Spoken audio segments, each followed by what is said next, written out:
Welcome to the Digging Deep ATVMX Podcast with your host, hailing from Kokona, Wisconsin, riding a CST tires, SSI decals, Valvoline-packed Yamaha YFC 450R, four-time ATV Motocross National Champion, number 25, Cody Jensen.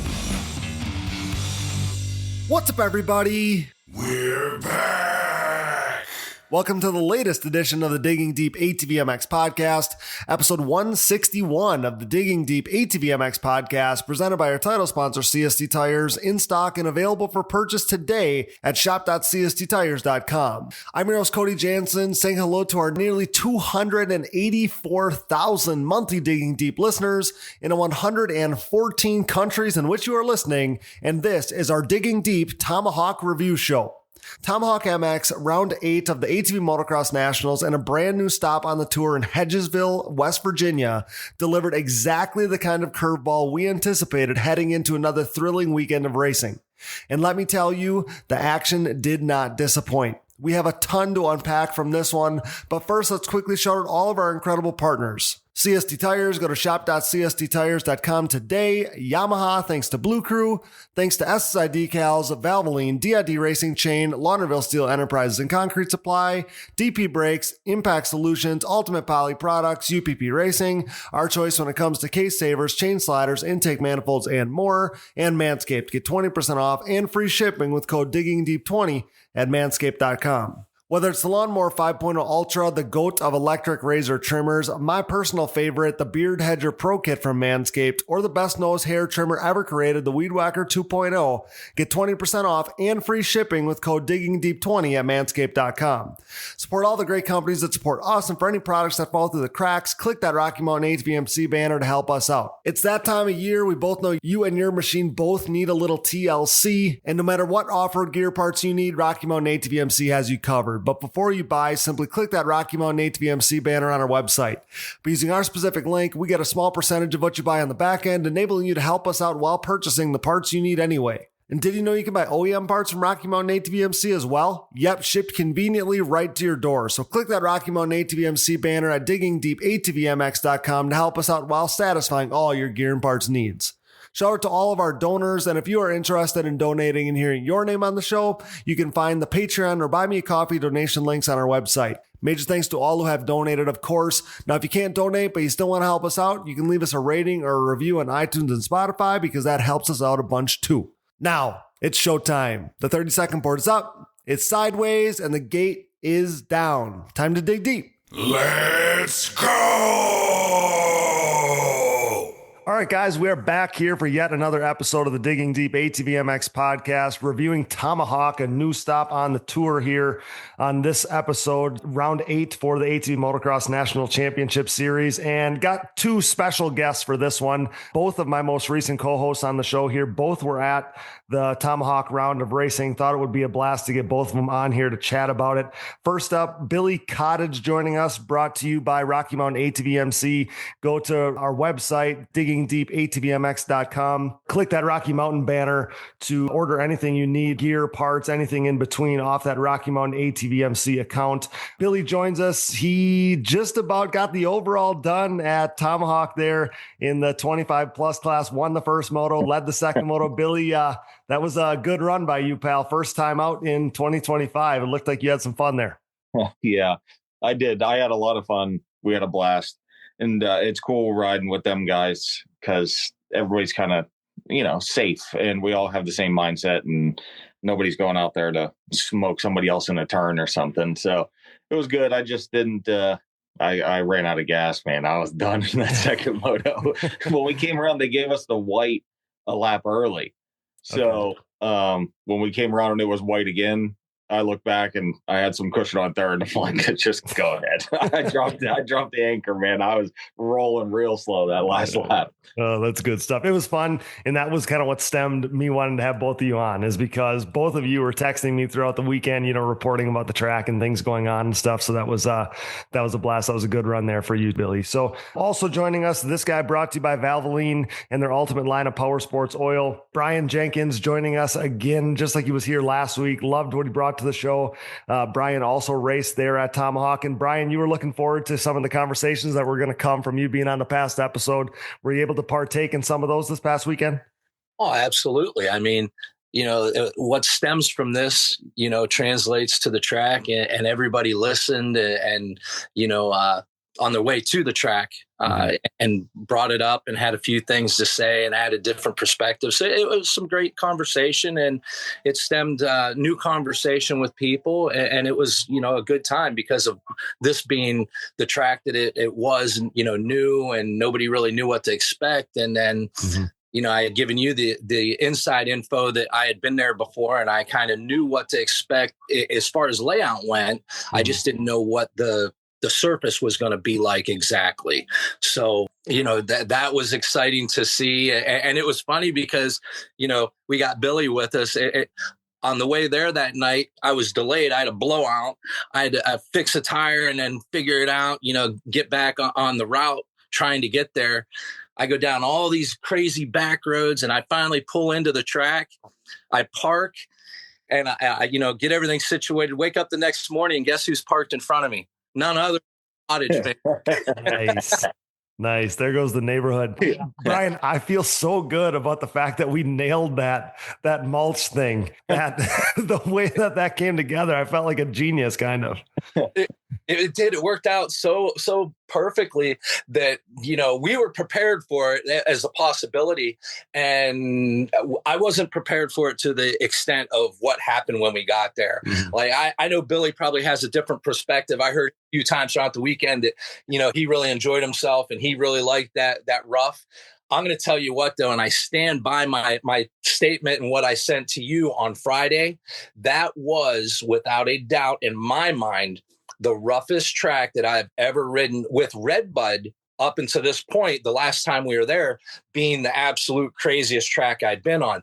This one was like, you would watch people, and I mean, we've all seen the videos now and had time to digest and talk about it, but you see people trying to ride it, and they're literally trying to like double back and forth different lines and across the track just to navigate it, because it was so gnarly and crazy the way that it literally came together, like how we talked about, with straight, like faces and square edges. And then coming out of turns, I've never seen an acceleration roller like bump set that went past 3 deep.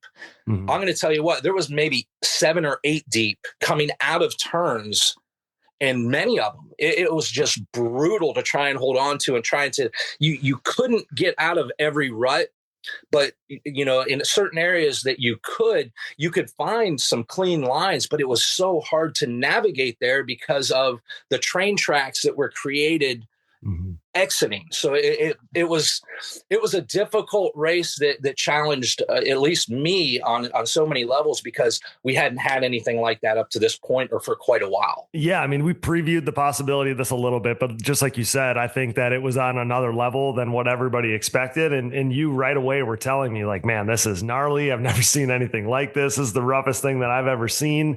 And then Billy, you filled me in on Saturday that it seemed like Saturday wasn't as, I don't know if they didn't till it as deep or whatever the case may be, but it sounded like Saturday wasn't quite as bad from what you guys were telling me. Yeah. And I was actually kind of bummed about it. And a lot of, like, I talked to Joel and Chad and Thomas, and everybody was kind of hoping that it ended up that gnarly for the races. But I think there was a lot of people complaining that it was too rough. But I kind of thought it made it safer. And I was out there, and you're watching like Damian Hubert and them guys like coming through some of the turns, and they're in almost a complete dead stop trying to navigate these things. And I thought it was cool because it was so bad that it kind of almost made it safer because you were going so slow. Sure. Yeah. it just seemed like with it being that rough, the smartest rider was going to win, not the fastest rider. So do you think, was there like people complaining, or was this enough of a talking point that this happened? Or was it just the nature of the beast? Because sometimes all three of us know we've been to racetracks where the third session on Friday, they kind of just let it go, and that Saturday is never going to be quite as bad as Friday ends up being. Or was it a talking point where people were potentially, saying, hey, we can't have this thing get that rough? I think there was people talking. There was a lot of people saying about that it was too rough. And I mean, I did like, it was nice that they worked on the track some, but that they would do things that I was confused by, like even the straightaways and everything were super rough. Mm-hmm. Well, then they would take the dozer out there and clean up a straightaway. Well, then, the first lap you're hauling down the straightaway and you go into the turn that's still rough.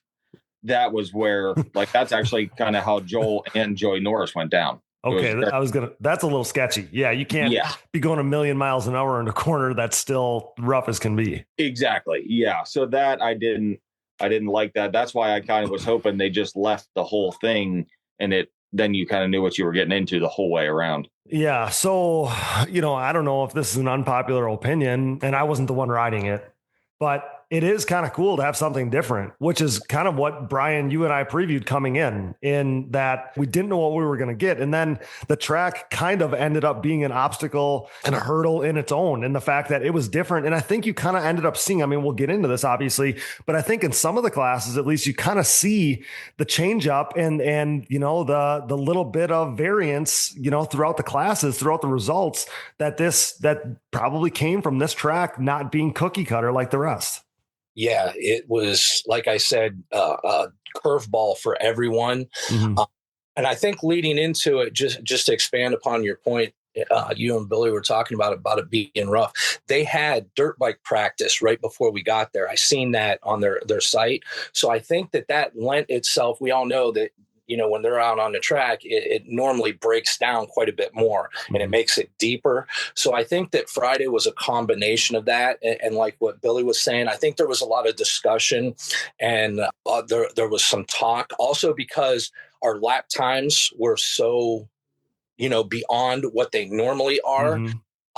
Because if I remember correctly, the track wasn't even going to do 3 rounds of practice. It was almost like they had planned 2 rounds and then were informed that we were doing a third. And even then they cut it to like 2 laps. So I think that they had their game plan. And then, with what our norm is at the Nationals, they were informed like, no, that's not how we do it type thing. Mm-hmm. So I think that's why it was so rough Friday. I think they tried to clean it up a little bit. I'd actually had a talk with one of the guys that I believe he was somehow associated with the track because he approached us and wanted to know what we thought because he was the one that hauled in all the mulch. Oh. And I told him like for me personally, in my opinion, I really like tracks that are different or throw us that type of challenge or curveball, but I also like for the faces to be correct so that you can do the jumps. I like for the track to be ridden kind of how it was designed. Mm-hmm. That track, like Billy said, when's the last time, we just talked about this too, when's the last time that Joel went down or was separated from the bike at all?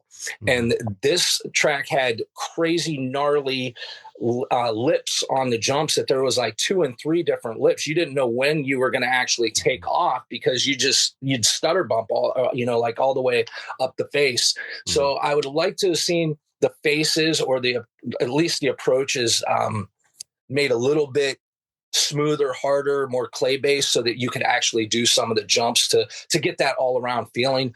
But like Billy said, it was just so gnarly. You'd go into a turn. It was so rough. I think they were calling it the 100-footer or maybe a little bit bigger than that. But I know it was gnarly to watch people struggle just to get over that, which it shouldn't have been. It should have been a nice, easy jump, a little bit of a moment where you could have relaxed and got your grip and kind of breathe a little. Mm-hmm. No, that track from start to finish, Billy even said he pooped out.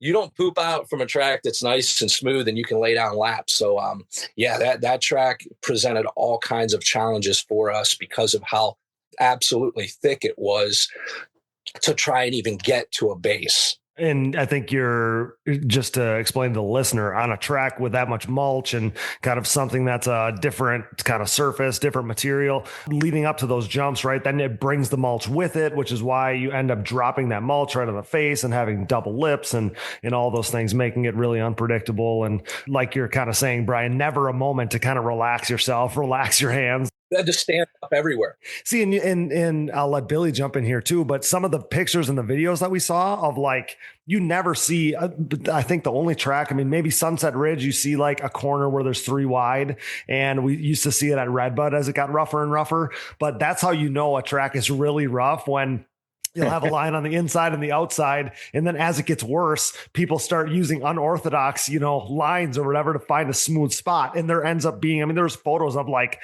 4 or 5 lines wide in some of these corners. And again, that only happens when it's as gnarly as it can possibly get, which is how it looked. Yeah, it was. I actually said that.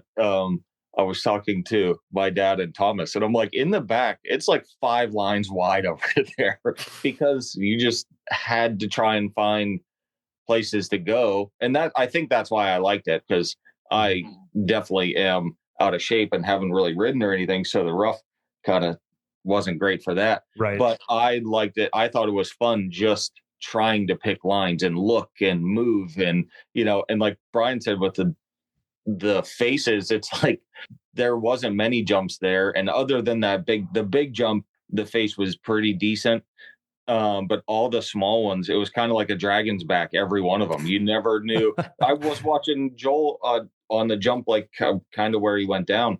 I think it was the first practice. Okay. He was actually skipping off of like an acceleration bump, I guess, at the bottom of the face and jumping over the face. Like, he didn't even touch the jump face. It was the weirdest thing, but it worked.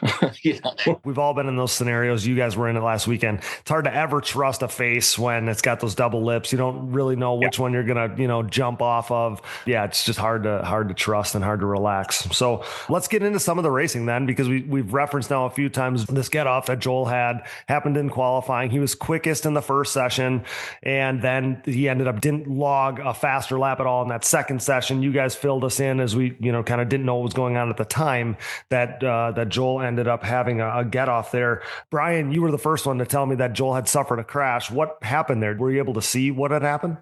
Yeah, there was a start straightaway that came down, and you went into this left-hand turn. Those guys somehow at different times, when it developed properly or had the right pothole for them, they were tripling that section. And I heard they had done some track prep, so something changed. And when Joel went into this turn, there was like this gnarly, I don't know if it was a hole or if it was a kicker, like halfway through the turn, that Joel, he was setting up, he went in like he normally did, but he caught something that kind of made him almost knack off the outside of the quad going up the face of that jump. And when he went up the face, it was so slow, like him coming off was almost in slow motion. He rolled himself around the front of the bike to where the bike kind of gave him a little kiss and punted him. And he went rolling down, and then the bike stopped right there with him in front of it.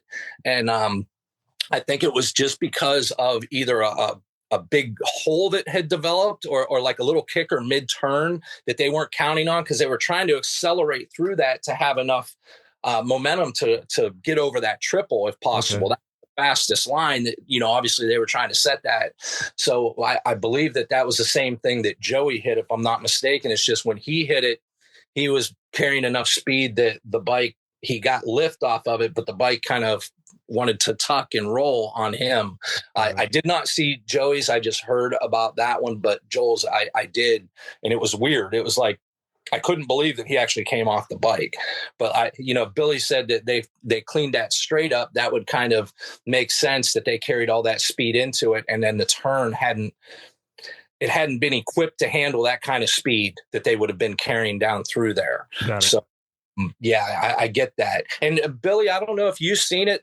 I had actually left to come back to the pits to clean up a few things. But what happened with Bryce's time? I heard that like there was something with E-score. There was like one crazy fast time and then another time, and I never quite got the story on that. I don't know what he did. I was actually standing with Izza and Big Jeff Rastrelli and stuff, and the time came across, and everybody's like, "What the heck?" And immediately she's like, "That's not real. That couldn't be real," because it was like 13 seconds faster. Yeah, I was going to say it was a lot. And I never actually talked to him to find out what he did or how the accident happened or what. But we were just waiting for everybody on the internet to start saying he's cheating or something. You know what I mean? Mm-hmm. Right. Yeah. Right. So then in the moment I jotted down, because I knew he was still quickest. So that's what made qualifying so much fun, is that second session. Now it's a bummer that Joel had went down, and we learned later that we lost Joey Norris to this broken collarbone. That's likely going to end his rookie of the year season early. But then, I mean, outside of that, like qualifying was super fun, because that second qualifier, it ended up being faster. So they must have done enough track maintenance that made it faster. Because I assumed, just based on what we had seen on Friday, that second qualifier would be slower for sure. Well, that didn't end up being the case. Every rider was faster right off the jump. I mean, these guys' first laps, Launderville, there was a number of guys that came through right away. Rastrelli, I think, came through right away. They were a second or two faster than their first time. So I'm like, okay, so now we're in business for the second qualifier. And yeah, it ended up being really fun with Bryce. He runs a time that bests Joel's first session time. And then, yeah, shortly thereafter, he runs a lap time that's 13 seconds faster than that other one. And so obviously, just like you said, we know that lap isn't legit, but the guys on the radio are like, now just throwing out Bryce completely. And I'm like, no, he's still quickest. And then I don't know. I think I'm assuming with all of that, they're trying to work through that on E-score. E-score ends up going down. So then we kind of lose the fact that Brandon ends up jumping Joel as well to be second fastest. And yeah, so I had to do some editing on the backside to fix our posts that we made, so people assembling their fantasy teams and all that stuff, that was all right. But yeah, Bryce ends up being fast qualifier, which is awesome for him. Brandon was second fastest. Joel ends up third with that fastest time from his first session. And then it was Decker and Janusa that filled out the top five there in qualifying. So yeah, super fun as far as qualifying goes. Interesting. Got Zach Decker up front, which is good. And Janusa as well, trying to, kind of build on his season there. But yeah, first moto, kind of gate drops, and things are kind of as we expect them so often at the beginning, with Joel Hetrick getting the whole shot.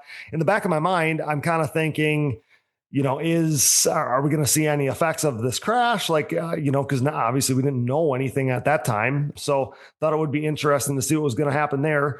Ford and Hogue were second and third. So you kind of had your biggest contenders, your biggest challenges right there with Joel. Wesley Wolf coming off his podium at the last race was fourth. So he was in good position. And then Mason Jackson, who's perpetually in the top five at this point, and basically every moto, was sitting in the fifth spot early in that first moto. So either of you guys, do you know what happened to Zach Decker? Because shortly thereafter, I think, is when we lost Zach very early in this race. I was thinking it was potentially a motor, but I wasn't sure what happened with Zach. Yeah, it was.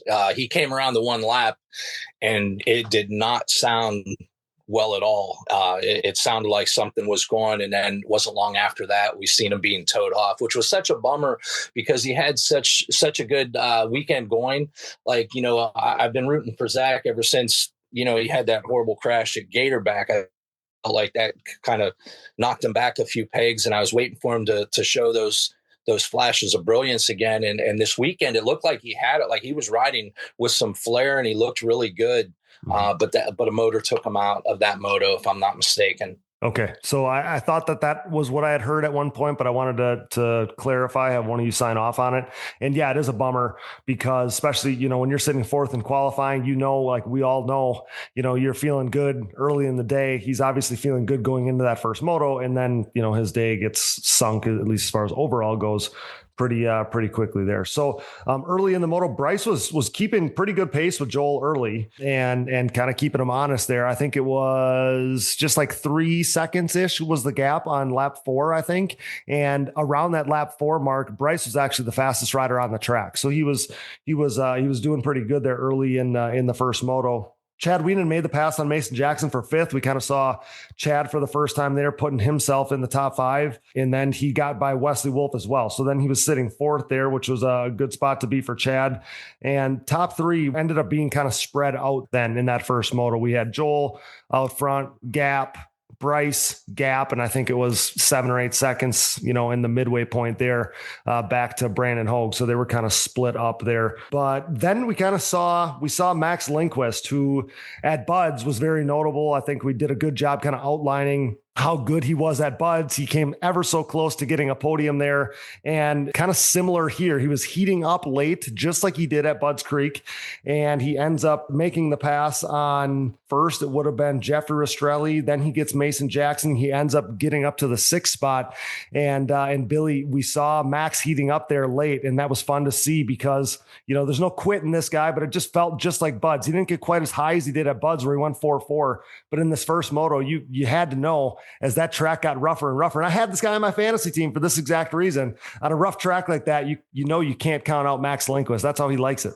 He looks so good. And I talked to him just before the second moto, and I'm like, can you quit messing around and get a decent start? Like, make it easier on yourself. And he started laughing, and he's like, you have no idea how many times I've heard that today. Because he did his last 3 or 4 laps. He was on fire. He just didn't slow down. It was very impressive. Yeah. He was ripping late in that first moto and getting up as high as he could. And then spoiler, maybe, your suggestion there kind of made him realize he needed to get that better start, because spoiler alert, second moto, he does get a better start and puts himself right in the mix. But yeah, that first moto was interesting. Kind of, like I said, not a ton of action right at the front of this thing, but you had to know that as the day unfolded, things were going to get more and more interesting. So then jumping to the second moto, then it was Wesley Wolf with the hole shot. And you had to kind of think this was potentially shades of the week before, because he finished in the top 5 in the first moto. I think he ended up 5th in that first moto. We'll get right back to the show, but now a word from our sponsors. And thank you for listening to these ads. Without these great companies, none of this would be possible. Show your support for the people who support us.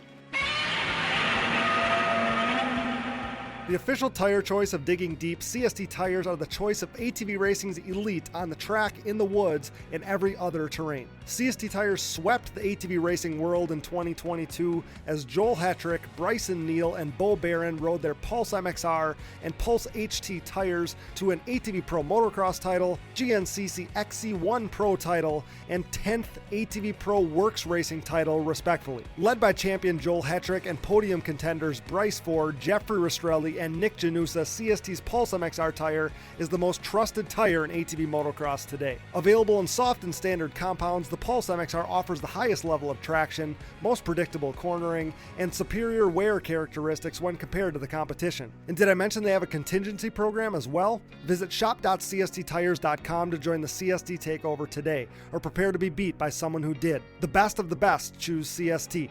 Do you? You know we're Team Blue Crew here at the Digging Deep ATVMX Podcast, as the Yamaha YFZ 450R is the official ATV of Digging Deep.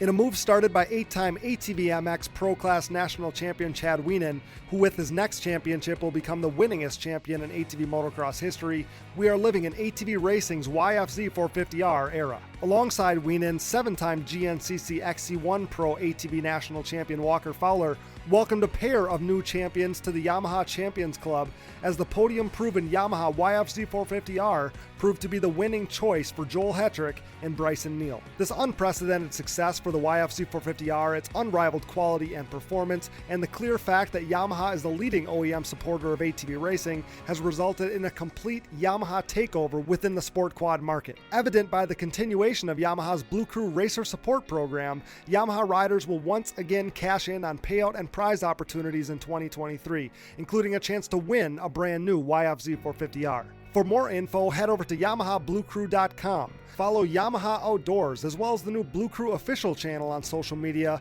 and check out Yamaha's full proven off-road lineup at YamahaOutdoors.com today. SSI Decals, your way. SSI Decals sets the standard with the best looking decals, graphics kits, and vinyl wraps in the industry. Established in 1947, SSI took shape as an offshoot of their parent company by doing a little work for local pro Chad Wienen. Nearly 2 decades later, and fueled by a passion for ATVs, the company has flourished into one of ATV Moto's most recognized brands. From ATV Motocross, SSI has expanded into graphics and design work for top racers in GNCC, Works Racing, Pro Motocross and Supercross, off-road, and more, headlined by 8-time world champion top fuel drag racer Clay Milligan. Whether your project is big or small, SSI Decals will make your identity stick. Get started today at ssidecals.com and use code DIGGINGDEEP10 for 10% off at checkout. Things are about to get sick. The Digging Deep ATVMX Podcast is brought to you in part by DID and their wide range of championship-winning chains. From the street to the track and everywhere in between, DID chains are designed to give you the optimal riding experience with great performance and increased chain life. Consistent to the core, pick up your box of reliability today. DID, what drives you? For over 150 years, Valvoline has been dedicated to constant improvement and innovation across all disciplines of racing. As a proud member of Team Valvoline for nearly a decade, I have witnessed their unwavering commitment to pushing the boundaries of performance. Valvoline has sponsored some of the greatest names in motorsports, solidifying their position as a powerhouse within the industry. Being a part of this historically great team has been an incredible privilege. When it comes to my equipment, whether it's my daily commuting vehicles, race quads, or anything in between, I trust nothing but Valvoline. Their range of products and lubricants consistently deliver increased horsepower, durability, and engine life.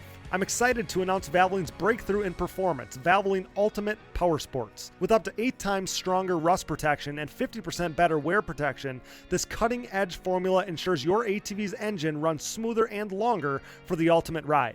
Tackle rugged terrains with confidence knowing your ATV's engine is equipped with the best protection available. Ready to experience the next level of performance? Head over to shop.valvolineglobal.com and use code DIGGINGDEEP10 at checkout to unlock an exclusive 10% off on your purchase. Don't miss out on this limited time offer to enhance your ATV's performance with Valvoline's Ultimate Power Sports engine oil. And maybe I should do the rundown quick of what we saw in that first moto as far as results go. So Joel Hetrick gets the win in that first moto, of course, keeps his perfect season alive. Bryce Ford second, just about 10 seconds back to him, 7 more seconds back to Brandon Hogue. Chad Wienen, like I said, ended up 4th, and then Wesley Wolf rounded out the top 5. And then, like we said, Max Lindquist right there with Wesley, but ended up 6th. So Moto 2 then, again, shades potentially of the week before at Budds Creek with Wesley Wolf ripping the whole shot. But Bryce Ford made the quick pass. And again, he was quickest on the day. He rode really well in that first moto. And now Bryce Ford trying to make a sprint out in the second moto, he gets that whole shot. And you kind of had to think for a second, this might be really interesting because Joel wasn't right there in second. He was going to have to make a couple passes. And Brian, it's always fun to see a little change up, right? I often think like I'm never cheering against Joel, but I'm also not bummed when somebody else gets the whole shot and maybe gets a little gap going. And that's what Bryce did early. He actually had, at the end of the second lap, he had a 4-second gap over Joel. And I'm like, man, we might be in at least for a fun, at least first half of this moto here. Yeah, it's like you said, it's very exciting and it mixes things up. And I want to say too, I don't know if Billy felt this way this weekend, but the guys kind of mixed up their gear colors and their plastic colors. So I personally struggled both motos to try and pinpoint the riders, because I'm watching it. I'm like, wait a minute, is that this person or is that this person? So unless it's somebody like Wesley that, has a distinct style that stands out, it was difficult to tell. And for me, I know you're talking about the gaps between the guys, but the gaps aren't like normal, Cody. You know how like on a fast track, your gap, it's spread out because it's so much slower. You're talking about these gaps, but they were much tighter from a visual perspective of what was going on. People were bunched up more, and it was a dogfight for I think it was the 4th position through 7 or 8, where those guys, somebody would make a mistake and they would hopscotch around them, leapfrog, whatever you want to call it. And I was really into it because I was trying to figure out who was who, because it was a dogfight and those guys were that much closer together because, the times were a little bit difficult to judge because of how rough it was. But yeah, I remember like at one point I think it was Mason, Chad. I can't remember who. Rastrelli and Lindquist were in that mix as well at one point. Yeah, all them guys were battling back and forth through the middle part of that moto that it kept it very exciting. Like I felt like nobody was running away with it, and Joel not getting the perfect start.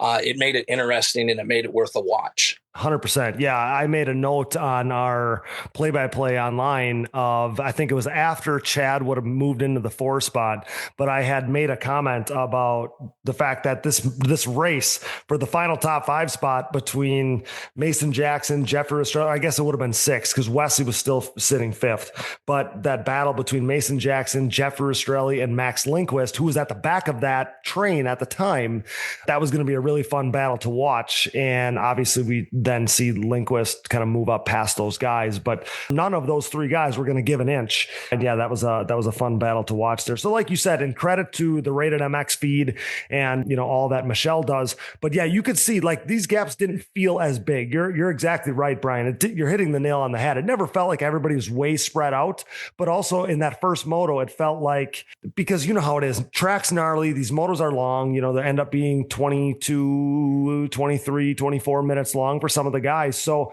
at some point, it almost feels like, we're going to wait for that second moto to fight this thing out. And that's kind of what we saw in that second moto, because like I said, Wesley gets the hole shot. Bryce is out front. He's making a break for it. Joel ends up, he's in 3rd. He ends up getting into the 2nd spot at the end of the opening lap. And Bryce had that 4-second lead. But I believe, Billy, and you can correct me on this, but I believe it would have been end of 3rd lap, maybe beginning of 4th lap. Bryce makes a mistake, and the guys on the radio for a second actually made it sound like he was buried in a berm, but it sounds like maybe he just got hung up a little bit because he still held on to the lead. But then just in that one moment, in that one corner, that one mistake, if that's what you want to call it, it seemed like Bryce gave up that lead that he had, and then Joel ended up being, right there basically on lap 4. Yes. I missed exactly what happened to him, but I heard everybody kind of like yell, like the gasp. And then, Joel was all over him almost immediately. And that seems to be what's been happening when Bryce does get out front. It doesn't take much, for Joel to catch back up. It kind of sucks because Bryce rides almost flawlessly and he makes one little tiny mistake, and that's all. That's all it takes for Joel. That's all it takes. Yeah, exactly. Yeah. And, we talked, you and I, before about that's what Chad and the guys used to do to Joel. And they would just kind of hang out there and wait. And if he made a mistake, then they could get him. They just waited around, and we're seeing the progression of that between them two. I definitely thought it was going to take longer for the battle for that lead to happen, but with that mistake, how it goes. Yeah. So, and I'll let Brian jump in here too. I was thinking in the moment, I'm watching this play out and I'm like, man, 4 laps. Like in my mind, I'm thinking, okay, if this was any other class, we're getting late in this moto and, Bryce has a few second lead. And I'm thinking, so Joel, and obviously we're late in the 2nd consecutive undefeated season. Obviously I'm assuming that feels like the weight of the world at this point, based on what Joel had told me last year. And now it's that much longer of a streak at this point. And I'm thinking 4 seconds, it definitely feels like a lot when you're Joel Hetrick. You're never that far behind. And I'm like, man, I wonder what he's thinking inside his helmet. And I wonder what Bryce is thinking. You'd be able to sense how big of a lead you have. I don't know if you knew it was 4 seconds, but you would have known that Joel wasn't right there. You went to herd him. And I'm thinking, is there any crazy urgency? Like, man, I gotta go. Like if I'm Joel. And like I said, then, that one mistake and then they got tight. But for a moment in time, I'm thinking, I wonder what these 2 guys are thinking. And Brian, I'll let you jump in there.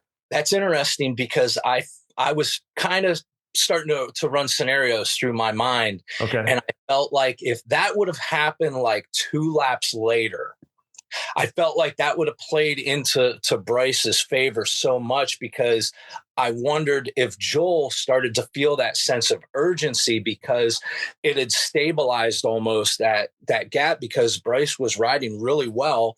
And, not that Joel wasn't, it was hard to make up time. They had already put in that many laps and it was that much of a gap. And that was a testament to how rough it was. And the line choices that they had were probably very similar at that point. Yep. So I would have liked to have seen that happen a little bit later, because I was curious to see if Joel would have risked it, I guess, or put more out there, or if he was actually being a little conservative because of that injury.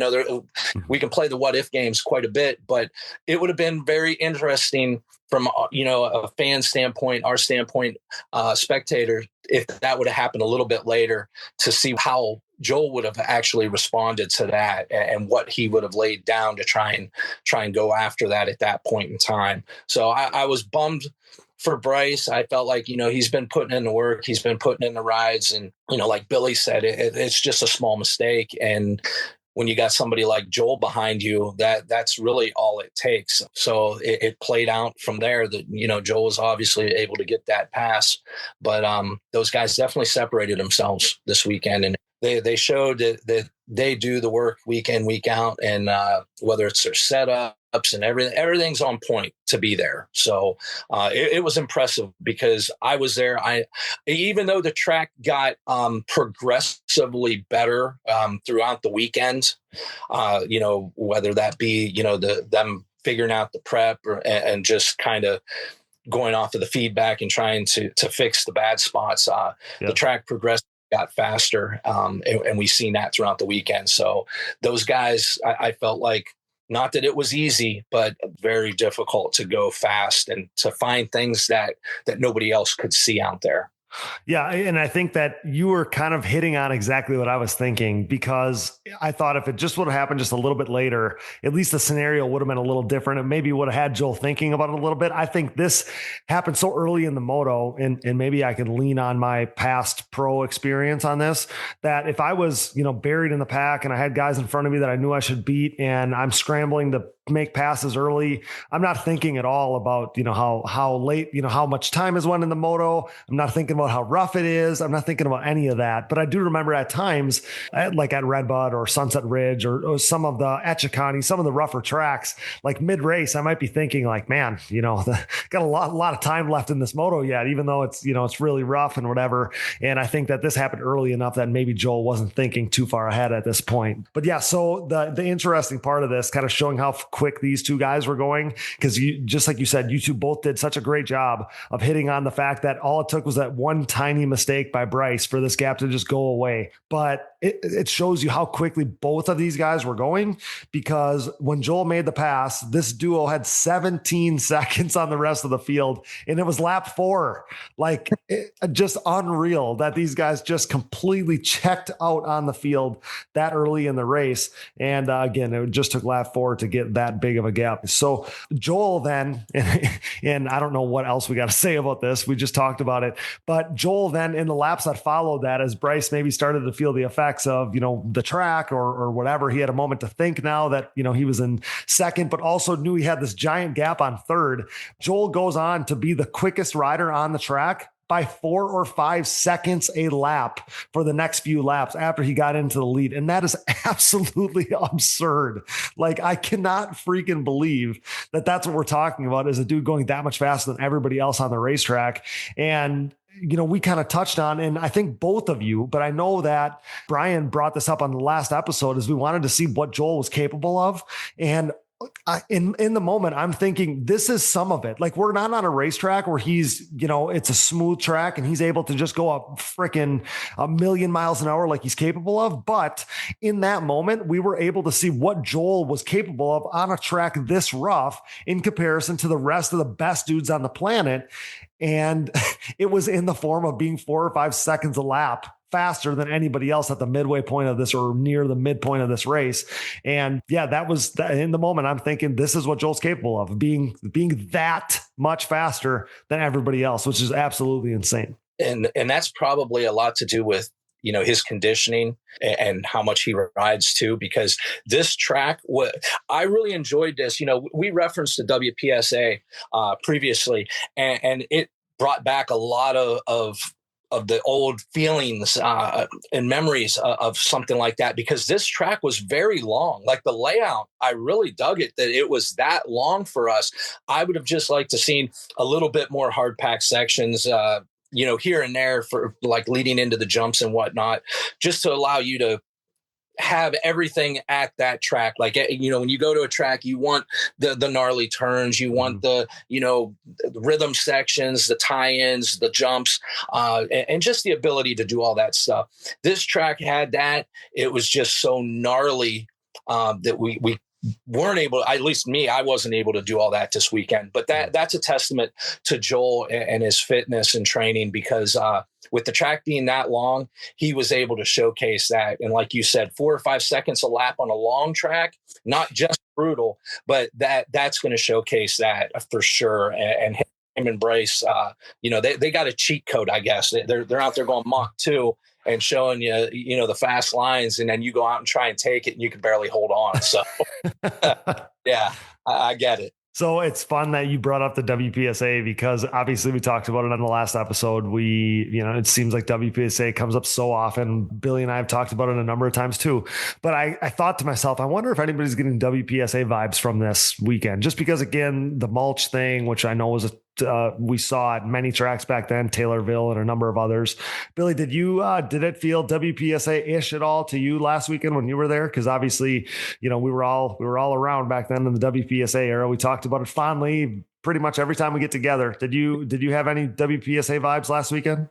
It did feel like that, especially with the mulch and stuff, and even vibe around the track, because a lot of those WPSA races, it was like that was the first time that track held a quad national. So there was so much like people, and it was pretty cool. Everybody you talked to that was associated with the track was asking for advice. So it was nice, but that kind of reminded me of that too, because I don't want to say didn't know what they were getting into, but everything was like trial and error throughout the weekend. Okay. And they did work to try and make it the best they could.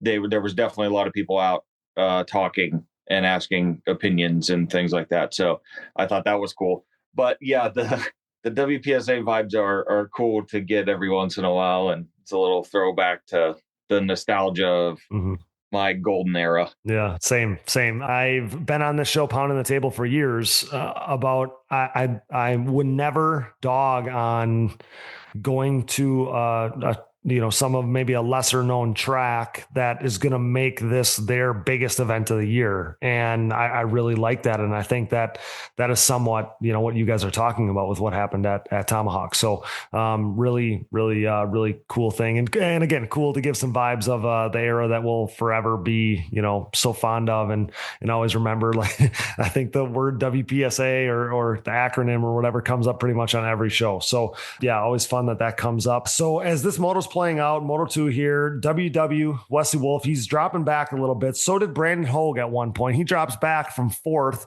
ends up finding himself in the 8th spot past the midway point of this race. Max and Wienen were moving up. Wienen gets as high as 4th. Lindquist is 3rd now. So the rundown there in the top 5 is Hetrick, Ford, Lindquist, Wolf, Jackson at the midway point. And the battle was shaping up between Max, Wesley, Chad, and Brandon. And that was going to be really, really fun to see how that was going to play out late in this moto. That was where my eyes were glued, was how this was going to go. And then in just one lap, Brandon Hogue passes Wesley, passes Mason Jackson, and passes Nick Janusa all in one lap to move up to 5th. And that made the figuring the math a lot easier, because all he was going to need to do is make the pass on Chad Wienen to get that podium spot. Now, I don't mean just, because Chad Wienen, 8-time champ, he's sitting in position late in this moto to be on the podium. His 4.4 would have been good enough for the podium there.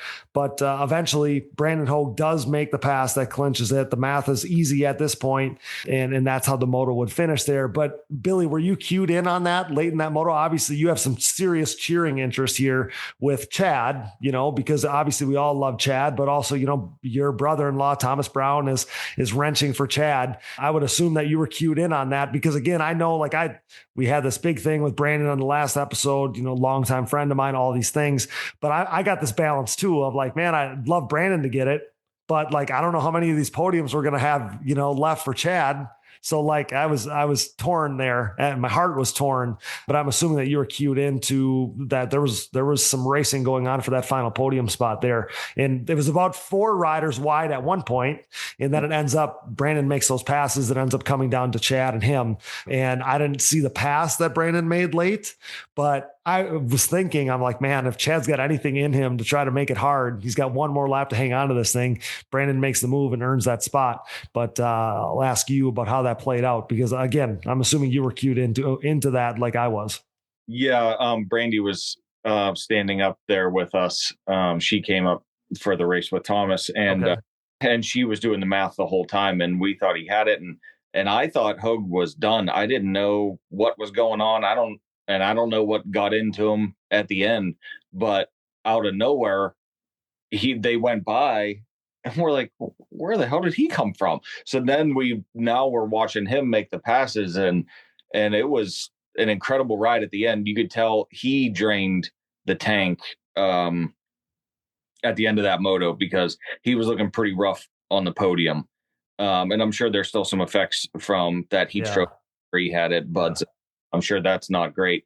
But it was a hell of a ride and extremely impressive to see him. And I don't know if he just needed like a reset or to catch a breath, or I don't know what it was, but when he turned it back on, it was on. Yeah. I should have, Brandon and I have been chatted a lot the last week or two with some stuff in the works, but yeah, I should have asked him because I don't know. And Brian, I'll let you jump in here too. I don't know if something happened to Brandon where he made a mistake, because he wasn't just he had to have made a mistake because he wouldn't have just went from 4th to 8th, with the speed that he was going. But what I hit on in our, in some of my posts and stuff online was the fact that it was past the midway point. Brandon is in 8th place again, with only like 5 laps to go, or 6 maybe. And track is rough. It's the end of the day. He's battling these things. He didn't even I talked to Brandon before, a few days before the race. He wasn't 100% sure he was racing. That's where his condition was. He said, I don't feel good. Well, then we featured his interview on the show. He's like, I need to get some blood panels done. Things were not great with where he was at. And he ends up being the guy that was freaking on rails late in this moto. Like I say so often, would have been a whole lot easier for him to not throw it into high gear, but he made all those passes in one lap. And then I knew that we were in business. So yeah, I knew that was going to be really fun to watch. But Brian, I'll let you jump in there too to shed some light on if you know what happened to Brandon. But then, like I said, the way that he made those passes on 3 guys in one lap, and then he's staring down the fact that he's got to go through Chad to get to the podium, because again, Chad was in podium position. He was going to be 3rd overall, and Brandon makes the pass with a lap to go and ends up claiming that spot for himself. I think that he made a mistake someplace on the far side of the track. I think it was out of our sight, kind of like our viewing area where we were. Okay. I thought the announcer say something like he possibly blew a turn or went around a berm or something. It thought I had heard, because I couldn't physically see it. Yeah. So I was relying on, what people were saying. And I thought that's what it was, that he either got hung up on a berm or he blew a turn and went over one and are out and around, something like that. But you're absolutely right in the fact that, he was sitting pretty far back after that mistake. And I thought, man, it's a miracle that he's out here, because like you mentioned, he had said about doing some blood work. He still wasn't feeling quite up to par. But then I had also heard that he distanced himself from everyone and everything and went and trained on his own and tried to figure some things out and try and, get his headspace right, and came in there. And I don't know what his motivation was at that point. But just so you know, too, there was heat involved, that week was still very hot, and for him to motivation or the reset, like Billy said, at that point in time to make that charge, I mean, was nothing short of miraculous. It was crazy how fast he was going. And I kind of felt like maybe we're seeing the effects of like the heat stroke, or he just, he's, zapped at that point. He's drained. He left it all out there, and as rough as that track was, there wasn't anything left. And just when I thought that, he found another gear and made it look kind of easy. He looked like Joel coming through the pack almost, that he was just making short work. He was going fast in areas that other people weren't. And it was really surprising. And like I said earlier, it took me a couple laps to figure out who it was that was going that fast, because big change up. Like I said, all these guys changed like gear color, their plastic colors. So I was struggling to see that. But yeah, it was very exciting. And I started wondering, like, is he going to get Chad? Because, Chad's not easy to pass. No. There's also, I know we referenced it many times, the WPSA like feel. And one of the things that I like so much about what this track had, maybe because it was rough, it developed this way. The WPSA did something that, there's a lot of listeners out here and hopefully some track promoters. The one thing that they definitely did right back in the day was when you went out and practiced, you put the hay bales out there and you forced lines, which I believe it might not have been great in practice, that people kind of grumbled, but come race time, it was well worth the extra effort, because you had at least 3 different lines and they didn't all converge together. They were separate lines to make the track racy.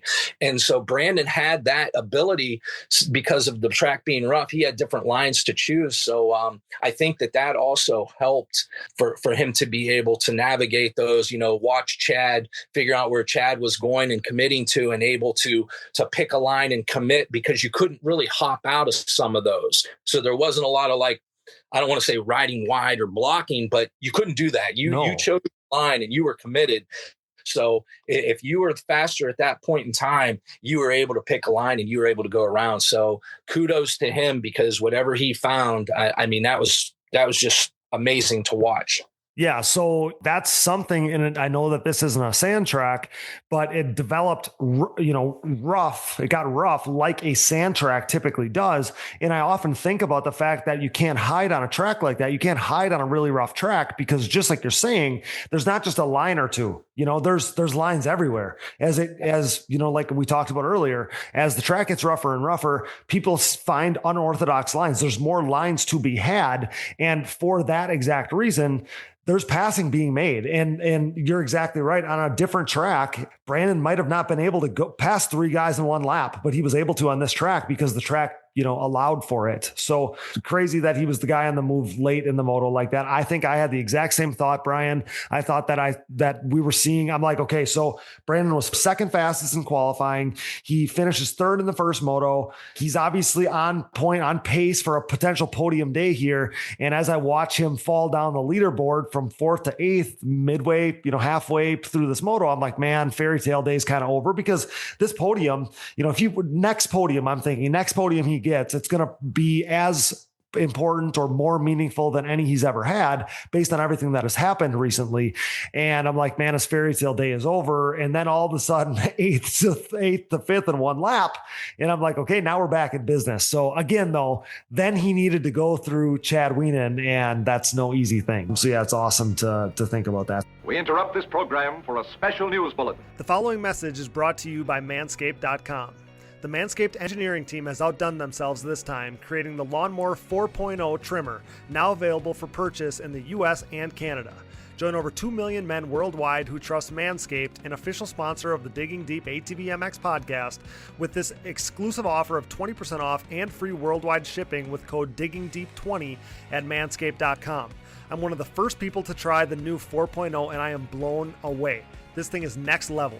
What sets this trimmer apart from all the rest? The Lawnmower 4.0 gives you the ability to turn the LED spotlight on and off when needed for a more precise shave. It features a new multi-functioning on-off switch with travel lock for those of us who like to travel. And my favorite, the new trimmer allows you to customize your trim with 4 different guard lengths, an upgrade from its predecessor that only featured 2.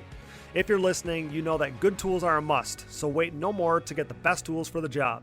Get 20% off and free shipping with code DiggingDeep20 at manscaped.com. That's 20% off with free shipping at manscaped.com by using code DiggingDeep20. Hey everyone, this is Larry Mills, president of DP Brakes North America and proud partner of the Digging Deep ATVMX Podcast. We at DP Brakes are a longtime supporter of ATV racing and the world leader in sintered brake technology, dominating the ATV world for decades by supporting the best four-wheeled racers on the planet. This year's lineup includes Jeff Rastrelli, Mark Baldwin and Baldwin Motorsports, Ford Brothers Racing, Nick Janusa, and many more, including Mr. Digging Deep himself, Cody Jansen. Plus all the top 17 GNCC pros such as 7-time champion Walker Fowler, Bryson Neal, Hunter Hart, Cole Richardson, Jared McClure, Adam McGill, and previous champion Chris Borich. These top riders continue to appreciate the high performance and impressive durability that their DP brakes have to offer, products that ultimately help place them on top of the podium week after week. DP brakes are available through www.dp-brakes.com, or you can purchase them through your local Parts Unlimited stocking dealer, or you can even message us, myself, Larry Mills, or DP Brakes on Instagram or Facebook. And if you have any questions about product or sponsorship support, please ask us. We are waiting for you. Join the best ATV riders in the world equipped with DP Brakes, and have a great year, everyone. Headlined by their 4130 Chromoly, Launderville Steel and Concrete Supply is a full-service steel supplier of new and surplus steel, aluminum, and stainless steel products. This racing family-owned full metal service center and concrete product supplier comes with over 30 years of experience serving the entire United States from their central Midwest location. As the number one choice for nationwide shipments and with available next-day delivery in select areas, LSE has you covered near or far. 4130 is not just the chromoly tubing and plate used in the building of chassis for an array of motorsports applications, but it is also the name of the newest addition to the pro paddock, with riders Jaden JJ Launderville and Max Lindquist, introducing the new 4130 Motorsports team. Launderville Steel offers a large selection of material for any project, including their concrete division that can supply everything you need to complete your next business or personal project. For a quote or more info, visit laundervillesteel.com today or give them a call at 715-675-6193. That's 715-675-6193. With a desire to keep you in the race, Ultimate Poly Products offers the Ultimate Protection collection of case savers, chain sliders, intake manifolds, and more. Founded on quality in 1998, this family-owned and operated business produces products created by racers for racers. These industry-leading products are proudly made and manufactured in the USA, with their case savers being made of the highest quality American-made polyurethane on the market and designed to completely conform to your engine case to help prevent case damage from a thrown chain, because no one wants to be a spectator on race day. Join top pro riders like Bryson Neal, Walker Fowler, John Glotta Jr., Adam McGill, Cole Richardson, and more by using UPP Racing products. Use discount code DiggingDeep15 at uppracing.com to save on your next order. Ultimate Poly Products, made to last longer so you can ride more. Thanks for listening, and remember to support our partners. Now back to the show. So at the checkered, Joel Hetrick wins this thing, 16 seconds over Bryce Ford. Max Lindquist, who we haven't touched on enough, finishes third. Super strong ride for him. Brandon Hogue, like we talked about, finishes fourth. And Chad Wienen ends up top five there in that second moto. So kind of go down the list here. So Joel Hetrick, now we're 5 motos away from the unprecedented second consecutive undefeated season, his 75th overall win in the pro class. Billy, incredible. Again, I tell everybody every week, I don't know what else we're supposed to say about this guy, but 75 overalls in. This guy is on a roll, and we're only 5 motos away now from a second undefeated season. But I keep saying to people, this triple crown at the finale makes things really interesting, because a couple shorter motos, Brandon Hogue, Bryce Ford, they've been really fast at that track before at Briarcliff. I don't want to get ahead of myself, but that's why we got 5 motos instead of 4 here. 75th overall for Joel Hetrick. What an incredible thing to say. One thing I will say is I know the track was really rough, and now which is weird to say, but now at this point in his career, that favors Joel. But that second moto, when he was putting them times in, he was still feeling effects from that wreck also. So he wasn't 100%, which It's insane. it's mind blowing to begin with. But then when he's complaining because he's like, yeah, man, my shoulder hurts, my ribs hurt, this hurt, he's going on. And he's like, I'm banged up, man. And I'm like, then he goes out there and does that. And I'm like, what the hell? Well, it's like a few episodes ago when Jeffrey was on and he's like, break a finger or something, give us a break, give us a chance. So yeah, he's feeling the effects of this practice crash, and Billy, it didn't really matter. No, it didn't. Not at all. Oh, that's funny stuff. So going down the list then. So Bryce Ford ends up second on the day. Obviously, he's been second in every moto but one, second overall at every race so far. The whole thing that we've been saying over and over and over again. He led some laps here. He was in the mix, in the front, leading these guys around at this race. And this is incredible. So after we're getting late in the season here, we only got 2 races left.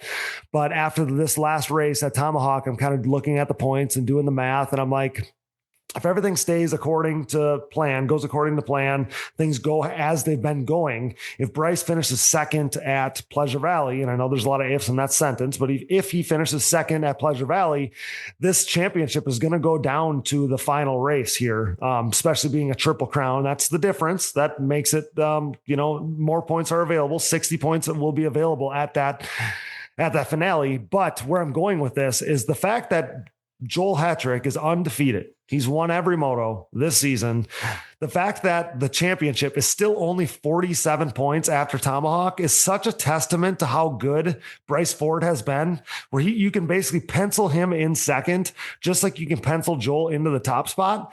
That is incredible. Again, I don't know that Bryce, because Joel is, so good, that with Joel where he is at in his career, I don't think Bryce is getting enough coverage of the fact that the dude is a staple for second. You can, write him in ink. And again, the fact that this title is only 47 points when Joel Hetrick is undefeated, like, that is insane. And Brian, I'll let you jump in there, but Bryce Ford deserves every good thing that you can possibly say about him and then some. He's just been so awesome this season. I don't know what else there is to say. Yeah, he's been solid. Watching him ride and seeing his style and him develop over the years, it's been so exciting and just a pleasure to watch. I love how his personality has developed. He's great with the kids. He's one of the guys that I mentioned this before, he's always out about and on the track and available for approach and for people to talk to. And I really like that for our sport as a whole. I like that. Him and Joel both actually do a really good job at that. But Bryce, he does deserve a lot of credit because it's kind of like an unsung hero. He's out there, sometimes by himself in no man's land between Joel and the group. So kudos to him and props for being able to find the motivation and keep pushing forward. Because if anything, I think he's edging closer to Joel a lot of times, with where he's at on the track. And like I said, this last race, they were much closer than what you think, to be there and actually see it visually. They were very close, and it was exciting because it wasn't the straightaway or 2 straightaway normal lead that Joel is accustomed to. So, I thought maybe that pressure in itself to turn around and be able to see somebody that's right there may lend itself to a positive and motivation for Bryce as well. But yeah, he definitely deserves a lot of credit, and his riding has been top tier.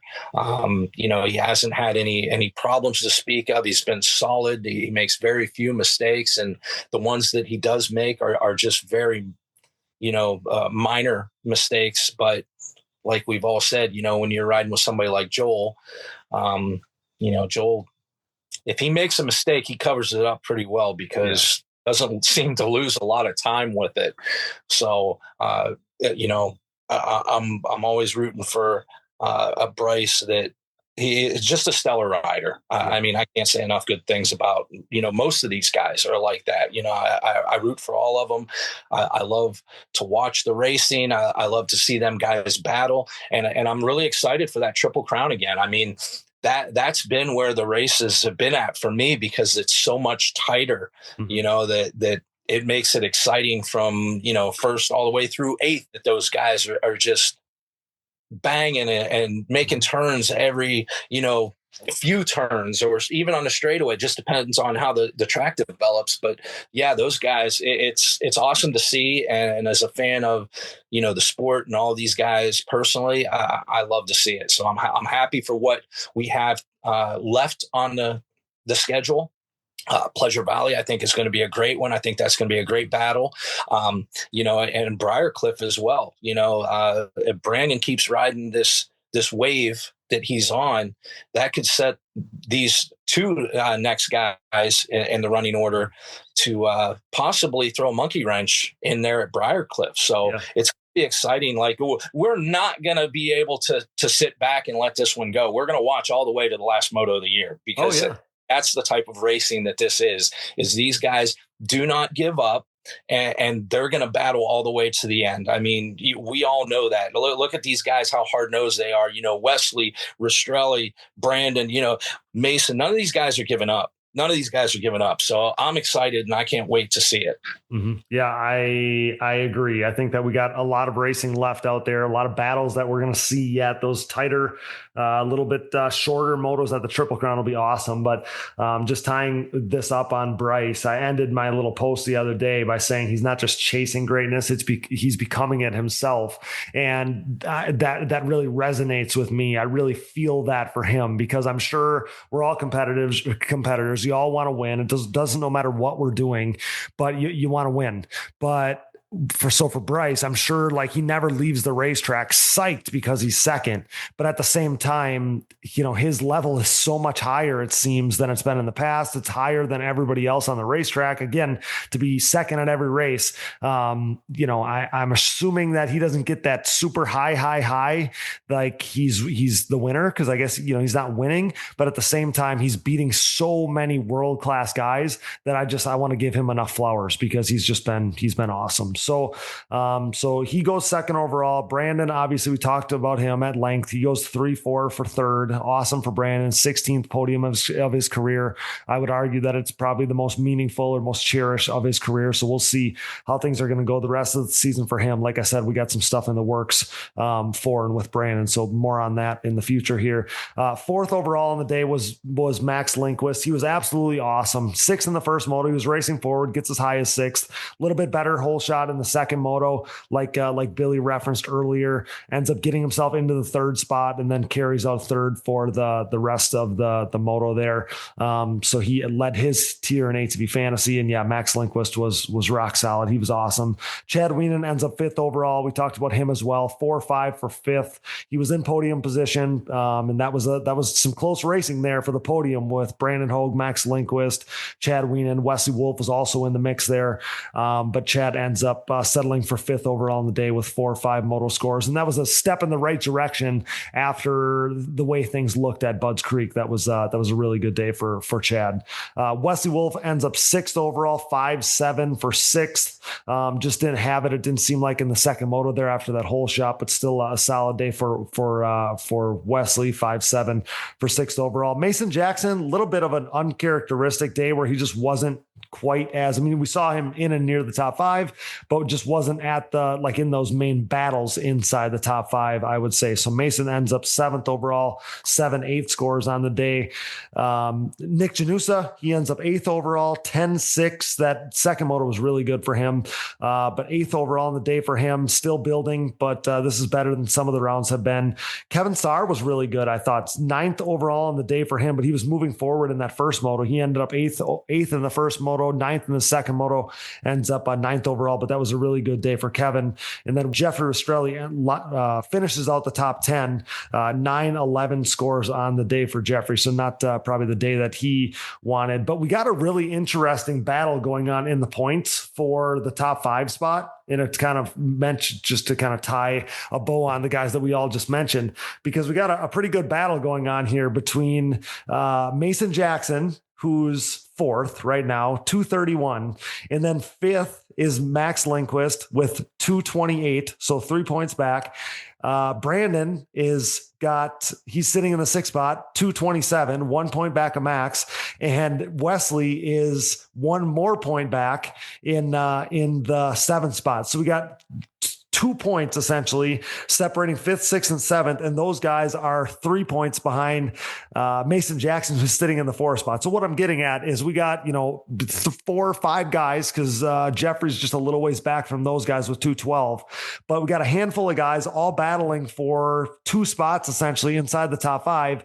And all of those spots are up for grabs. So you'd have to think that if Brandon can put together some of the speed and the results that he's hoping here, he could potentially put himself in that 4 spot. But then again, Max Lindquist, Mason Jackson, all these guys that have been so good all season long, it's going to be some really interesting battles there to see how that's going to work out late in the season here inside the top 5. Let me just finish the list here. 11th overall, Adam Ulrich. 12th overall, Zach Decker, who we know had that problem in the first moto, but he rebounded for a top 10 finish in the second moto. Marshall Smith ends up 13th overall. Jaden Launderville, the return of Jaden Launderville. Great to have him back at the races. Ends up 14th overall. Tyler Marlin 15th, and Joey Norris ends up 16th on the slip. But we know we lost him to that broken collarbone. So, guys, let's finish up here with the top amateur classes, starting with Pro-Am, obviously, most notably Pro-Am. And Pro-Am featured some crazy shakeups as far as the results go that we would typically see here, because Juan Ondachu ends up going 1-1 in Pro-Am, and it seemed like he had perfect day. And that's, not one of the guys. I don't know if he's been on the podium all season long to this point, and ends up being a day totally dominated by him. So what can you guys tell me about the Pro-Am class? Because Juan ends up winning this thing. Noah Arnold, who's been in the mix all season long, he ends up going 3-2, I believe, for second overall. And then Ian Juka, another changeup, goes 2-4 for third overall. So we saw all kinds of shakeups in Pro-Am, and a really cool podium. A day dominated then by Juan Ondachu, but really interesting racing going on there in the Pro-Am class. It was really wild seeing Juan out there, because him and his bike looked phenomenal. I don't know what happened there, but he dominated it and made it look easy. Well, the one thing I will say about some of those riders from Central America is that they're all really good when it's rough. They ride in sand and stuff down there. So, I mean, there was a lot of Argentinian riders and stuff that were around in my pro career, and you knew at the sand tracks or the rough tracks, that's when the Nico Cavis and Vital Casanavi and all those guys, they were the best when it was rough. So after the fact, when I see that, Juan, went 1-1 on the day, I'm like, maybe I should have saw this one coming, but we would have never been able to predict that based on the season and the results he's had, to date, because he's been in the mix in top 5s in the Pro-Am and Pro Sport classes for a few years. A couple of years ago when we jumped in Pro Sport and stuff at a couple races, I was battling with him inside the top 5, but to just show up and go 1-1 at this racetrack, man, awesome day for him. But Brian, what about you? What did you see in the Pro-Am class there? I actually said something to somebody to watch for Juan this weekend, because those Argentinian riders, like you said, I'm friends with Foche and all those guys over there at that camp, Federico. Yeah. I called it. I was like, he is going to be, he might not be in the front right off the rip, but wait till the end of the race. And he made it happen. So I wasn't really surprised. I knew he'd be towards the front. I didn't know he was going to pull that off like that. But for him to do that, that's great. Good for him. He's been battling around the front all year, it seems like, or at certain tracks. So this one kind of gave him the boost, I guess, that he had always wanted, and it played into his wheelhouse. That was where it was at. Noah's always solid. I mean, he puts in the work. He's a phenomenal rider. You know, I expect him to always be towards the front. And Ian, this was Ian's home track, is what I'm going to. Like, if I'm not mistaken, this is a track that he's probably at quite a bit. And oh, is that right? Okay, that's awesome. Yeah, I believe so, because that's a part of the district or the tracks that they race. You're right, the district. So I know back, yep. like we talked about me going before, Michelle and I way back in the day to visit. And if I'm not mistaken, it was Rob and Michelle that talked us into going there. That's awesome. So I believe that that's probably one of the things that, you know, maybe he had a little bit of insight as to how to set the bike up and what he was getting into. So it played into some home cooking. Yeah. Oh yeah, for sure. So, you know, that good for him. And, you know, because, you know, Damien, he's always fast, and Gage, Heath, you know, Cody, these guys are always, you know, no slouches. So for those guys to be up there and do what they did this weekend, that's a testament to having a little bit of knowledge of that style of track, what they were going to be up against. I love it, man. We just got back from Millville. We watched J Mart yesterday, you know, kind of ride his home cooking to another podium there, and a win in Moto2 there in the 250 class, which was amazing. But yeah, kind of same thing then there with Ian. I didn't even put the connection together of the fact that was a D6 race too. But yeah, you're exactly right. So yeah, he was awesome. I mean, to see Ian on the podium, I'm like, hell yeah. Like, that's what part of what made that, you know, podium so cool, with, you know, Juan and Noah and then Ian there making up the 1, 2, 3 ride in the pro-am class. That was awesome. So then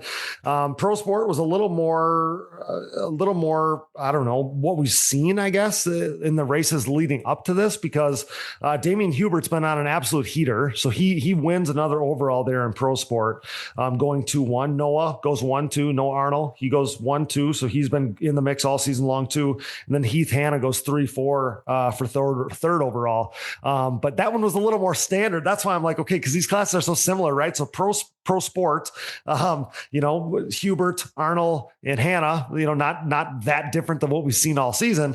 But then Sunday rolls around, and pro-am is a bunch of guys that, you know, haven't necessarily been as much in the mix there. But yeah, Damian's been an absolute heater. Billy, I'll let you jump in with any comments you may have about pro sport. But I got to give credit to Damien, because he, you know, unseated Joey Norris in the pro-am class a week prior at Budds Creek, and then you know, Damian Hubert ends up you know, doing it again in the very next overall on Saturday here in the pro sport class at Tomahawk. But yeah, things will be really interesting. I got to look at the math on the points, because now with Joey being out of the pro-am class probably for the rest of the year here, I wonder if he's got a big enough gap. No, he doesn't. There's not a big enough gap, I don't think, unless the potential, you know, dropout, you know, a drop race would affect this. But on paper right now, but again, he would be with a 0 probably from that last race, because right now he's only got a 5-point lead in the points there. So that would be over Noah Arnold. But now Noah's probably got to be feeling like, man, this championship is potentially mine for the taking. But kind of all over the place there. But Billy, did you see anything cool in the pro sport class on Saturday? It was good racing. It was kind of like you said, kind of what we've seen in the past and during the season. But one thing I will say, it was a bummer for Heath Hanna on Sunday, because they had a mechanical on the line and couldn't get the bike running. Oh, really? And I asked him a little bit after, and he said that the fuel line had like blown off the side, and it was just dumping fuel out. And he's like, I'm kind of glad it happened. He's like, because I could have ended up like Hogue, you know, out there on the track. He's like, and if the fuel would have sprayed or whatever, he's like, I could have caught on fire just like he did. So he's like, you know, but it was still a bummer, you know, for him to not be able to go out there and compete because of something like that. But yeah, I just wanted to throw that in there, because as soon as you mentioned his name, I had forgot about that, that I had talked to him about it. Got it. Well, at least he come away. Not that anybody wants that to happen, but at least he had one podium appearance on the weekend here, so that was good for him. So, pro sport. Damien Hubert, Noah Arnold, and Heath Hanna is our podium there in the pro sport class. Then finishing up, obviously, you know that we got to touch on WMX and Brian. We obviously outlined your involvement with this class and how much it means to you and all those things on previous episodes.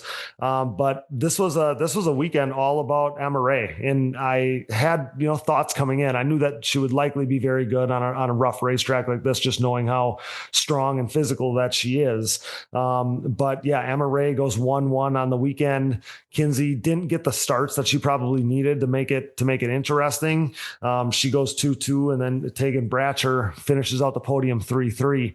But this was a day dominated by Emma Ray, and the championship doesn't get any closer than where we are right now, because I know that the points probably online don't reflect this, but they get one throwout. If you drop one result for every rider, Emma Ray and Kinsey Osborne are at a deadlocked tie with two overalls, 4 motos remaining. So Brian, we're in a very fun spot here. It's kind of looking to the future with 2 races to go, but Emma Ray, it was all Emma Ray in West Virginia. Yeah. I kind of anticipated her being very, very strong at this track just because of the physicality of it. Not that Kinsey isn't by any means necessary. I just felt that it kind of played into Emma's forte a little bit more. And Kinsey, like you said, she was up against it. Those starts, I don't remember her doing horrible at Pleasure Valley with starts, but she just didn't have the starts. I watched her, basically like me. I sat and spun. It was weird, that concrete starting pad to get it figured out, and Kinsey just didn't have it. Couldn't figure it out this weekend, so that hurt her a little bit. I know the one moto, it took her quite a while to get around Tegan, and then by the time she did, it was too late. That was probably a difficult one to deal with there, because to run somebody down in that 5 laps is pretty hard for the condition of that track at that speed, that both of them were carrying. So congrats to Tegan, though. She pulled one of the whole shots. Emma grabbed the other one. And India rode great. I feel like that was a breakout performance for her, that she was up there and doing so. Yeah, she did ride well. Did she finish 4th overall? Was that what I saw? Yeah. That's what I thought. And I had read after the fact that she's been battling like mono and stuff. So I was like, wow, like, yeah, she's been so good lately. Yeah. So, but I thought it maybe explained why she's been getting better, because it sounded like maybe she's getting over some of this. So, because I know like she's a gnarly trainer and does, like marathons and triathlons and stuff. And I'm like, okay, so like if you're getting better, that explains what we're seeing on the racetrack. Because just like you said, she's been more in the mix of late. Yes. And she just in style, it's changed a little bit to me, because I watch these girls all the time, and it just seems like she's flowing much better. She's riding with more confidence, so it looks really good. And Cody, you brought up about the points in this battle with how it's going on. And I was going to say something last episode, but I'm going to say something now. I feel like maybe we should have pushed for a Triple Crown for the WMX at Briarcliff, because that would have made, for sure, they're coming on a clear-cut winner. Outright winner. The way this is coming down, like this is brutal, man. This is they're trading punches. This is a heavyweight bout, and these girls are going at it. They're laying it down. So we got Pleasure Valley and we got Briarcliff left, and we're gonna see it. Like they're gonna have to show us something a little bit more than what they've shown so far this year, because somebody's going to have to step up and take the reins. So I got a couple notes that I need to make here. So one, and Kinsey and maybe other riders, maybe you, Brian, are going to be happy to know that Pleasure Valley no longer has a concrete start. So she doesn't. Oh, I didn't know that. Pleasure Valley no longer has a concrete start. That's coming from one of the track guys. They just messaged me just the other day. Cameron Wilforth, I believe is his name. He messaged and said that Pleasure Valley no longer has a concrete start. So nobody's got to worry about that when you get there. So you don't have that curveball coming. But the other thing that I've been thinking about, and I've been thinking about this all season long, and then this race right here fit the narrative on this, is Emma Ray has won Etchikani, Emma Ray has won Sunset Ridge, and Emma Ray has won Tomahawk. She's won the 3 rough ones, and Kinsey has won the 3, that aren't quite as rough. And I think that, Pleasure Valley and I think that Briarcliff are relatively similar compounds, relatively similar dirts, relatively similar makeup, and you can make of that what you want. And I know, Emma Ray's not going to go down without a fight, right? Like I realize that, like this is coming down to the wire.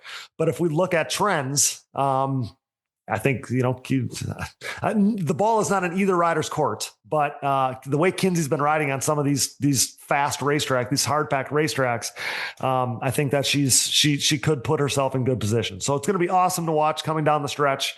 And the other thing is, right, like the finale, Briarcliff is at Kinsey's track. But I believe Emma Ray was riding there this weekend for the Rastrelli and Joel Hetrick riding school that was at Briarcliff this weekend. So she's not going into Briarcliff blind either, I don't think. Well, and I want to point out something too. At Ironman, Emma was in the lead before that Nerf bar broke. But Kinsey was right there. She was. I'm not saying that it wasn't going to be a battle. Yep.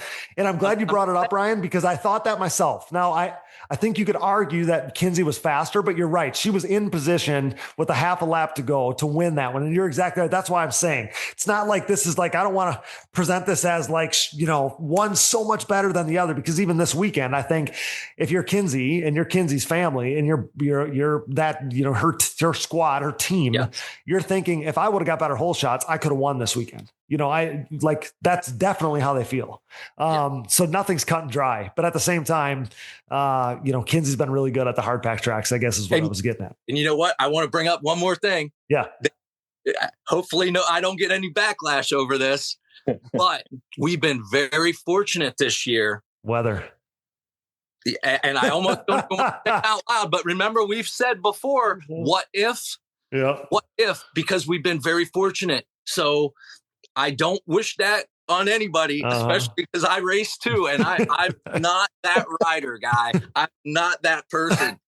But I remember last year, I think it was last year, I was huddled up in that cargo container on the starting line. Yeah, Pleasure Valley. What is going on right now? Yes, because we had you on after Pleasure Valley to help me recap Pleasure Valley, and you're exactly right that I remember all that and the weather and all of that stuff. So, and the other thing too is kind of interesting looking forward is Pleasure Valley, and maybe this is just a Joel Hetrick thing, but he always says, as soon as Pleasure Valley's the one that's kind of a wild card, and sometimes I do think it's because of the weather. Other times it's been mechanical stuff for him, which I don't think he's got to worry about.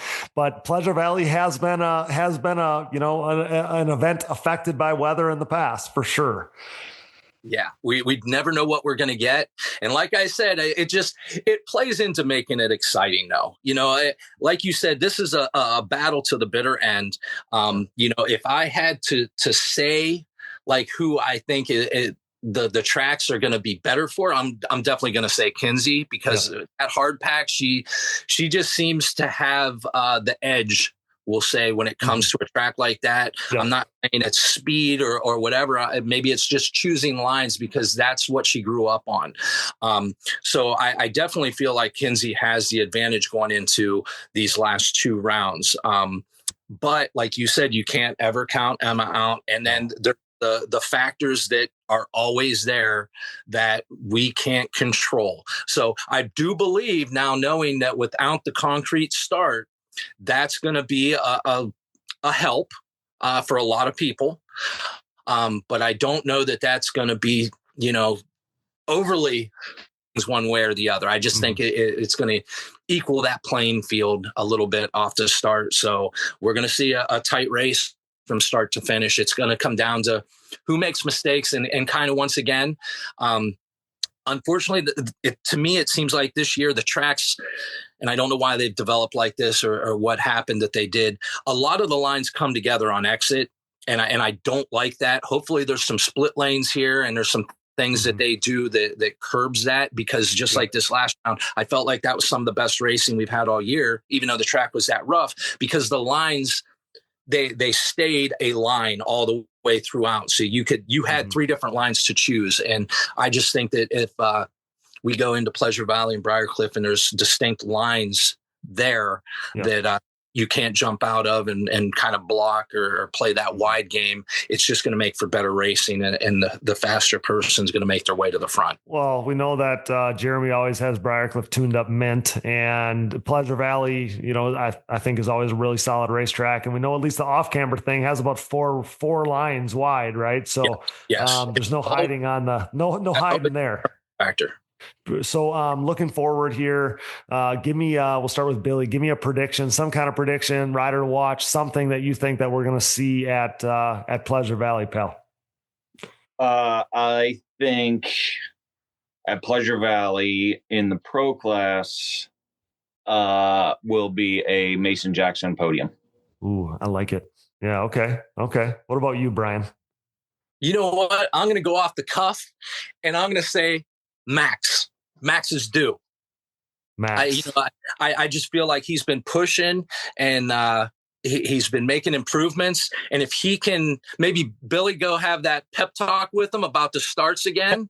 and if he can get some starts, we might see something there. But I do think that one of the most pivotal riders going into Pleasure Valley for their finish and what's going to turn out at the end of the year is going to be Brandon. I think that depending upon how Brandon does is going to set him up for a confidence level and a possible finish position at Briarcliff that is going to be very interesting on the year. Yeah. So, Brian, you did a really good job of tying a bow on that for me, because I think you probably just outlined the podium, probably the similar, probably the same one we just saw.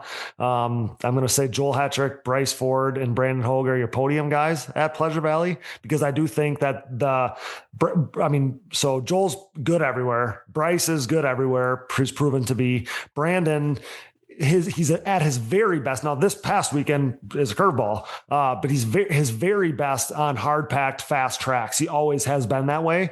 And Pleasure Valley and Briarcliff both are those types of racetracks. So I do think that Brandon's going to be really good down the stretch. But I think, so you guys mentioned, Billy, you mentioned Mason Jackson, and Brian, you mentioned Max, and two guys I really enjoy and we obviously always cheer for, and those things. And so what I'm saying is it's probably for fourth overall, but the guy I'm going to tell you is going to beat both of those guys in the overall, because he's always good at Pleasure Valley. He loves it hard packed. And Billy probably knows exactly who I'm going to say. Brian, you might as well.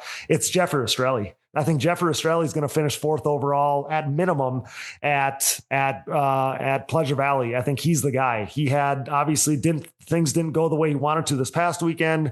I think you can read between the lines and know that his days in professional ATV motocross might be limited. And I think that Pleasure Valley is definitely one that he's going to have circled on the calendar to hopefully, be in the mix for a podium spot here. So Jeffrey Estrelli, I think it might be for fourth, maybe not third, but Jeffrey is going to be my guy who's going to be strong at Pleasure Valley. I got a good feeling there. So yeah, guys, it'll be really fun to see how. Oh, go ahead. Don't count out Wesley either. Wesley, never. Wesley's going to charge and have something to prove. And I watched him ride there. I watched his pipe fall off at Pleasure Valley, and he was still charging. Uh-huh. Oh, dude, he's never going to quit. Never, ever going to quit. And as a matter of fact, I think he was battling Jeffrey that entire time. I'm sure he was. I'm sure he was. He's a guy that there's never going to be any quit in, and he's probably not feeling real good about getting that hole shot in the second moto at Pleasure Valley and then, not finishing inside the top five. Probably not stoked about that. So if Wesley Wolf's always gnarly, he's always got some fight in him, some dog in him. But then after that, maybe there's even more than normal. But guys, so I know, Billy, did you tell me you're going to be at Pleasure Valley or not? Was there a conflict at Pleasure Valley? Yeah, I am missing Pleasure Valley, but I will be at Briarcliff. Okay, sounds good. So Brian, maybe you'll have to be the one to report back to us on the Pleasure Valley thing. But yeah, we'll hopefully keep a good thing going with you being on the post Pleasure Valley, review pods. But hopefully this one you don't got to be camped out in the container behind the start. Cargo container. Yeah, exactly. Well, Brian, we're wishing you the best of luck there, and we'll plan to do this hopefully after Pleasure Valley then. Sounds great. Awesome. And both you guys, Billy, you as well. I can't thank you enough for doing this. I'm making a little time for me here on a Sunday morning. I appreciate it. And hearing all of your two guys' insights from around at Tomahawk that we had some predictions going in. I think some of them stuck. I think some of it was way gnarlier and crazier than we expected, but it was a fun weekend of racing and a lot of fun to recap with you guys. So again, I can't thank you enough for your time and your insight and all those things, and look forward to doing it again. Maybe we'll have to this trio might have to get back together after Briarcliff if we're all going to be there. I like it. Awesome. Absolutely. Man. I love it. Awesome, guys. Billy's the man. Billy's the man for sure. He's a legend. Some would say he's a legend. Right. I've known him since he was on a blaster, so I've watched the legend develop. I love it, man. Well, guys, I can't thank you enough, and I'll let you get out of here on that. But can't thank you enough for your time and everything else. Love having you on the show, and we'll plan to do this again soon. Sounds good. Appreciate it. Awesome, guys. Have a good weekend. That is Billy Cottage and Brian Jenkins signing off on the Digging Deep ATVMX podcast, brought to you by Rocky Mountain ATVMC and Valvoline. Have a good weekend, guys. Thanks so much. Yeah, man. Thanks. We'll talk to you. See you guys. And that's a wrap on episode 161, just in time to go racing yet again. Major thanks to tonight's featured guests, Billy Cottage and Brian Jenkins. Thanks to producer Dallas Jansen, my brother, for all his hard work. Thanks to my wife, Brooke, and thanks to AMA official Harv Whipple. Special thanks to Motomom Designs for killing it on the camera for us. Thanks to all of our partners, CST Tires. Go to shop.csttires.com today. Yamaha, thanks to Blue Crew. Thanks to SSI Decals, Valvoline, DID Racing Chain, Lauderdale Steel Enterprises and Concrete Supply, DP Brakes, Impact Solutions, Ultimate Poly Products, UPP Racing. Use code DiggingDeep15 at uppracing.com, and Manscaped. Get 20% off and free shipping with code DiggingDeep20 at manscaped.com. Support the brands that support our show, and don't forget to use those codes to save. You can find it all on our website, and be sure to click that Rocky Mountain ATVMC banner for all your gear and parts needs and to help us out. And most of all, thanks to you guys for listening. Shop our Digging Deep merch at shop.diggingdeepatvmx.com. You can find all things Digging Deep ATV Fantasy at atvfantasy.com, including the results from round 8, showing our winners, yours truly and Josh Reff. You can leave us a voicemail. We'll play it on the show, 920-569-3519. And also on our website and our Facebook pages, you can find the info as we are trying to send you and a friend to the Quad Cross of Nations yet again here in 2025. So check that out. If you're looking for another easy way to help support us, you can visit our website and click the Patreon or Buy Me a Coffee buttons. This allows you to set up a one-time or monthly contribution to support our efforts. You can follow the show on social media, Digging Deep ATVMX Podcast, and myself, Cody Jansen, for additional content, coverage, and more fun stuff as we are in the stretch run here of this 2025 ATV Motocross National Championship season. You can find us on Apple Podcasts, Google Podcasts, Amazon Podcasts, Spotify, YouTube, and more. Wherever you find podcasts, you'll find the Digging Deep ATVMX podcast. All episodes, additional podcast providers, sponsor links, and discount codes, show merchandise, fantasy info, and more can all be found on our website, diggingdeepatvmx.com, so check that out today. Be a friend, tell a friend. Please download, subscribe, rate, review, and share. And with that, for Billy Cottage, Brian Jenkins, Brooke Jansen, Dallas Jansen, and I'm your host, Cody Jansen. Thanks for listening to and making us the most listened to podcast in ATV racing, with nearly 284,000 downloads last month in 114 total countries. Until next time, thanks for joining us in Digging Deep with the Stars of ATV Motocross.